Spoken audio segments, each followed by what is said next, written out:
सादर प्रणाम। आपके अपने चैनल इन्फोनी कॉर्नर में मैं नीरजा चौधरी एक बार फिर करंट अफेयर के टॉपिक के साथ आप सबके सामने उपस्थित हूँ। आज का हमारा टॉपिक रहेगा मराठा समुदाय के आरक्षण से संबंधित।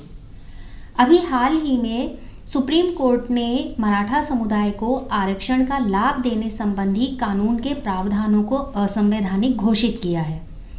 इससे संबंधित पृष्ठभूमि क्या है उसके विषय में जान लेते हैं। दरअसल 2017 में न्यायमूर्ति एनजी गायकवाड़ की अध्यक्षता में एक समिति का गठन किया गया था और समिति ने सामाजिक तथा शैक्षिक रूप से पिछड़े वर्ग के तहत मराठा समुदाय को आरक्षण की सिफारिश की थी। उसके बाद 2018 में महाराष्ट्र विधानसभा में 16% आरक्षण का प्रस्ताव पारित किया गया।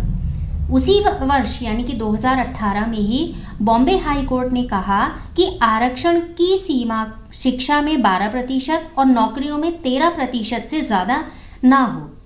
2020 में सुप्रीम कोर्ट ने कानून के क्रियान्वयन पर रोक लगा दी और मामला प्रमुख न्यायाधीश को हस्तांतरित कर दिया गया ताकि इस विषय से संबंधित नई बेंच या नई टीम का गठन किया जा सके।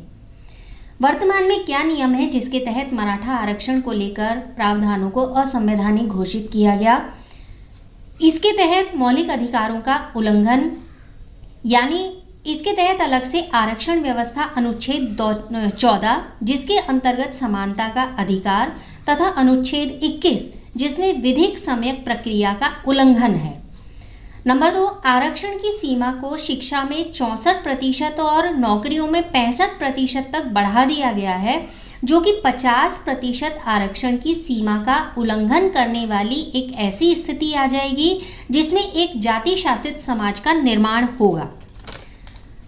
प्रत्येक राज्य और केंद्र शासित प्रदेश के संबंध में भारत के राष्ट्रपति द्वारा अधिसूचित SEBCs को एक ही सूची होगी और राज्य इस सूची में यदि चाहें तो संशोधन की या किसी तरीके के बदलाव की सिफारिश कर सकते हैं। बेंच ने 102 में संविधान संशोधन की वैधता को बरकरार रखा। 102वां संविधान संशोधन अधिनियम 2018 क्या है? इसके तहत अनुच्छेद 338B और 342A को जोड़ा गया।